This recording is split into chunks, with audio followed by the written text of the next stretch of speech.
विचार करते हैं।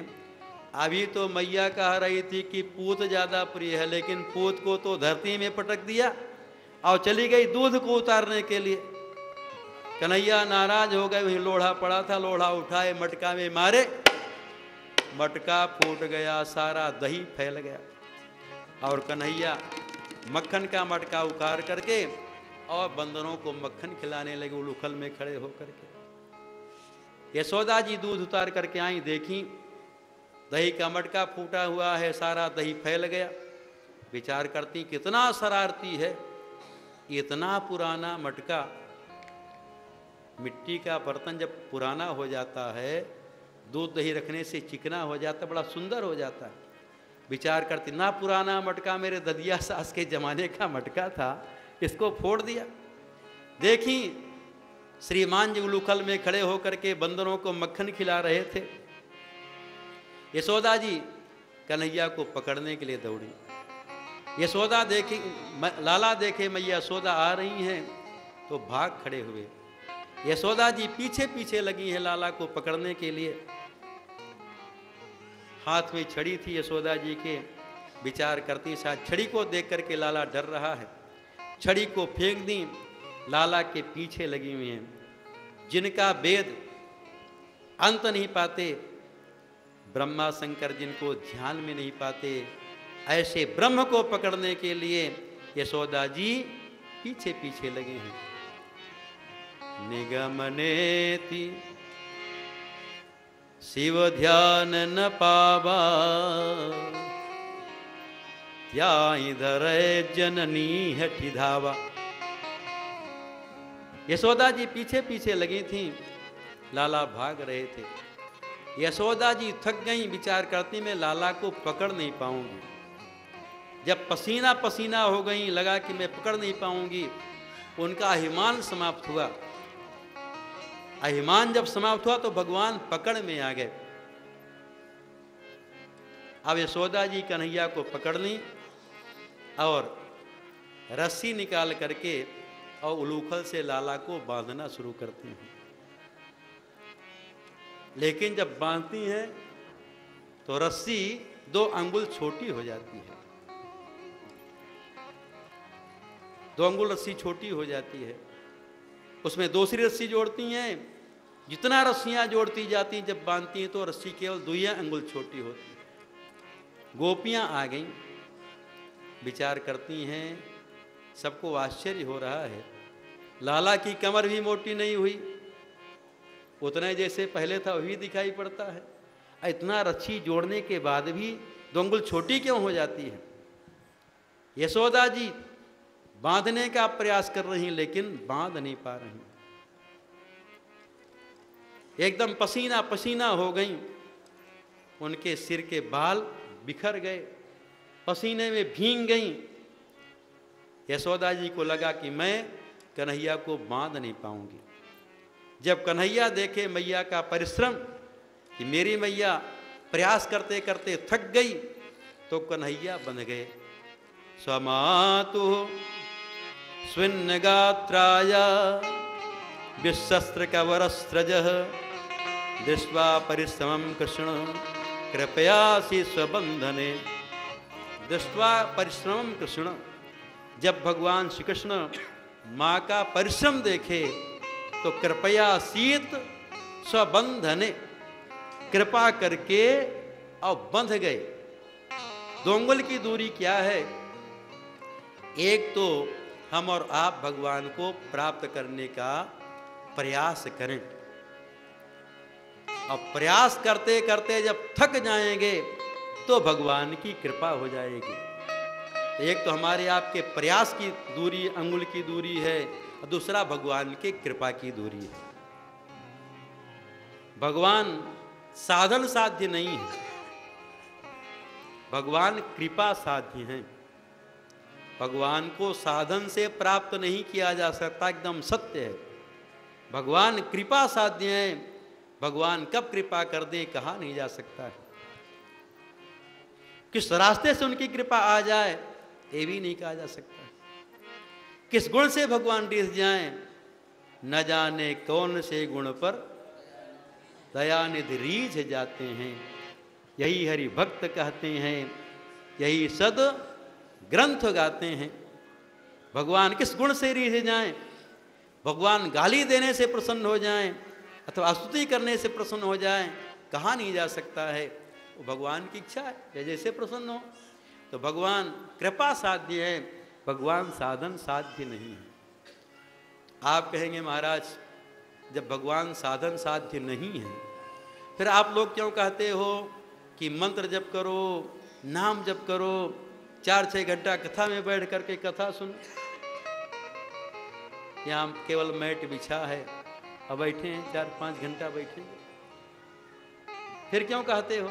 जब भगवान साधन से मिलेंगे, यही तो भगवान को प्राप्त करने का साधन है, नाम जप कथा श्रवण उनकी सेवा। फिर आप लोग क्यों कहते हो साधन करो? तो साधन बेकार नहीं है, साधन बेकार नहीं है। इन्हीं साधनों से भगवान की कृपा होगी। जब हम मन वचन कर्म से चतुरता को छोड़कर ठाकुर जी का, श्री हरि का भजन करेंगे, तुरंत भगवान की कृपा हो जाएगी।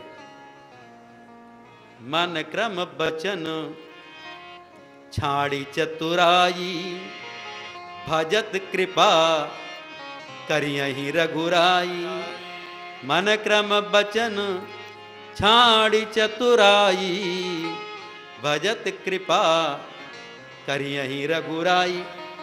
मन वचन कर्म से चतुरता को छोड़कर जहाँ भगवान का भजन करना शुरू किए, तुरंत भगवान की कृपा हो जाएगी।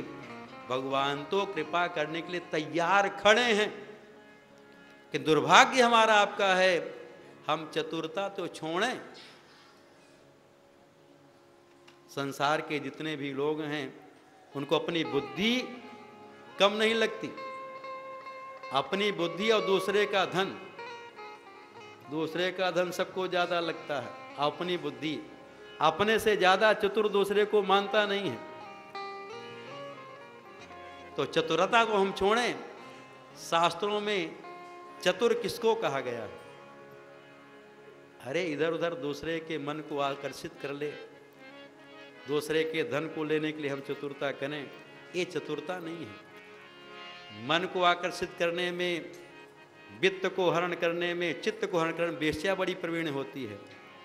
वही हम लोग भी करते रहे तो चतुरता बेकार हो गई। पर मन पर धन हरण को वेश्या बड़ी प्रवीण, तुलसी सोई चतुरता राम चरण लवलीन। चतुरता है भगवान श्री राम के चरणों में हम लीन हो जाएं, उनका राम ही भजहि ते चतुर नर। संसार में चतुर कौन है? चतुर किसको कहा? गोस्वामी जी कहते हैं जो श्री राम जी का भजन करता है और संसार का काम बनाने में चतुर है, तो उसकी चतुरता केवल यहीं तक सीमित रह जाएगी। फिर संसार में आना पड़ेगा, कहाँ चले जाए कोई ठिकाना नहीं है। तो वही चतुर है जो श्री राम का भजन करता है। राम ही भजहि ते चतुर नर।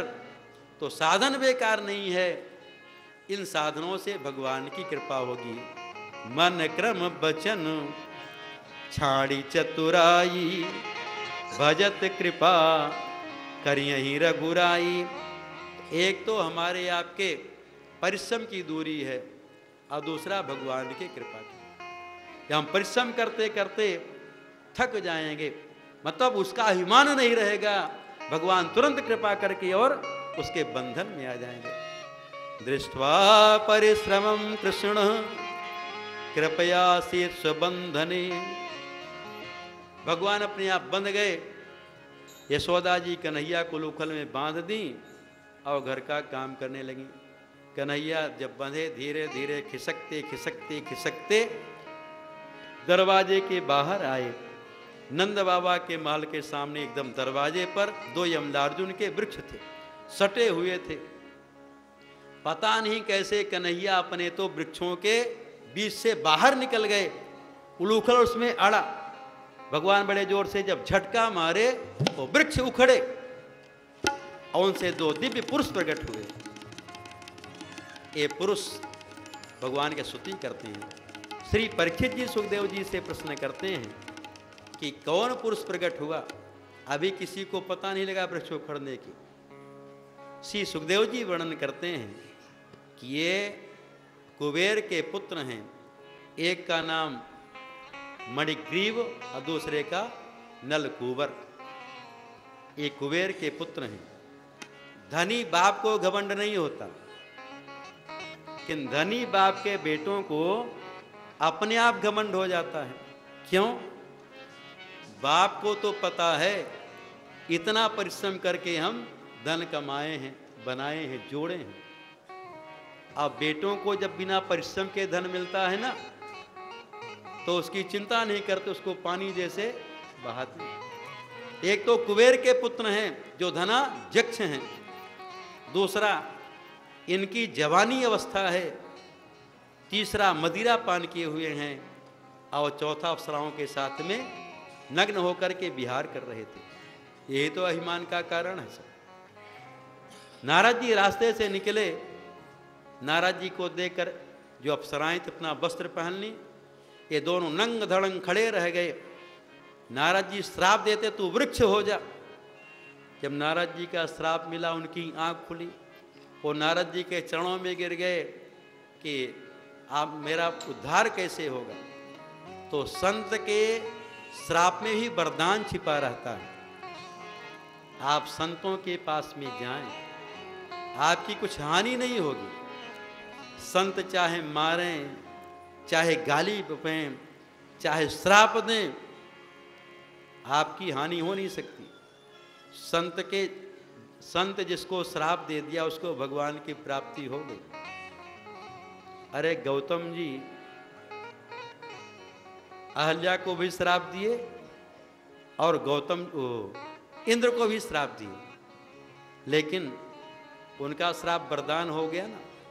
अहल्या जी को जब भगवान श्री राम जी का दर्शन हुआ, अहल्या जी कहती हैं यदि मुनि गौतम श्राप नहीं दिए होते, ऐसा सौभाग्य हमको नहीं मिलता। मुनि श्राप जो दीना अति बल कीना, परम अनुग्रह में माना। मुनि श्राप जो दीना अति बल कीना, परम अनुग्रह में माना। देखियों भरे लोचन हरि भव मोचन, ये है लाभ शंकर जाना। देखियों भरे लोचन हरि भव मोचन, ये है लाभ शंकर जाना। देखियों भरे लोचन हरि भव मोचन, ये है लाभ शंकर जाना। देखियों भरे लोचन हरि भव मोचन, ये है लाभ शंकर जाना। और इंद्र जब श्री राम जी के दूल्हा वेश का दर्शन करते हैं, वहाँ जितने दर्शन करने वाले थे सबके सीमित नेत्र हैं। किसी के 8 नेत्र हैं, किसी के 12 नेत्र हैं, भगवान शंकर के 15 नेत्र हैं। लेकिन इंद्र जब श्री राम जी के दूल्हा वेश का दर्शन करते हैं, आज उनके पूरे शरीर में असंख्य नेत्र ही नेत्र हो गए, और असंख्य नेत्रों से इंद्र भगवान श्री राम के दूल्हा वेश का दर्शन करते हैं। राम ही चितव सुरेश सुजाना, गौतम श्राप परम हित माना। राम ही चितव सुरेश सुजाना, गौतम श्राप परम हित माना। राम ही चितव सुरेश सुजाना, गौतम श्राप परम हित माना। राम ही चितव सुरेश सुजाना, गौतम श्राप परम हित माना। संत के श्राप में वरदान रहता है। ये दोनों नारद जी से प्रार्थना करते हैं। सामने भगवान खड़े हैं, इन दोनों के सामने भगवान श्री कृष्ण खड़े हैं। किन वरदान मांगते हैं? मैं अपनी वाणी से आपका गुणगान करूं, कानों से आपकी कथा श्रवण करूं, हाथों से आपके श्री चरणकमलों की सेवा करूं, मन से आपका स्मरण करूं, सिर से आपको प्रणाम करूं और नेत्रों से मैं संतों का दर्शन करूं। सामने भगवान खड़े हैं, लेकिन ये दोनों कह रहे हैं अपने नेत्रों से मैं संतों का दर्शन करूं। वाणी गुणानुकथने श्रवणौ कथाया हस्तौ च कर्मसु मनस्तव पादयोर्न स्मृत्यां शिरस्तव निवास जगत् प्रणामे दृष्टि सतां दर्शनेस्तु भवत्तनूनां दृष्टि सतां दर्शनेस्तु भवत्तनूनां। जो आपके भक्त हैं मैं नेत्रों से उनका दर्शन करूं। इन दोनों का उद्धार हुआ। अब बड़े बड़े उत्पात होते हैं, कंस राक्षसों को भेजता है। एक दिन सब विचार करते हैं, नंद बाबा गोप यहाँ वृंदावन में बड़े बड़े उत्पात गोकुल में उत्पात होते हैं, तो पास में वृंदावन है, वहाँ पर चला जाए। सब प्रकार का सुपास है, गायों के लिए भी और बछड़ों के लिए, हम सब के लिए भी सब प्रकार का सुपास है। सब सामान लेकर के वृंदावन में आ जाते हैं। वनम वृंदावनम नाम पसभ्यम नवकाननम गोप गोपी गवाम सेव्यम पुण्याद्रितिण विरुधम। मेरे उठे बिरह की पीर सखीर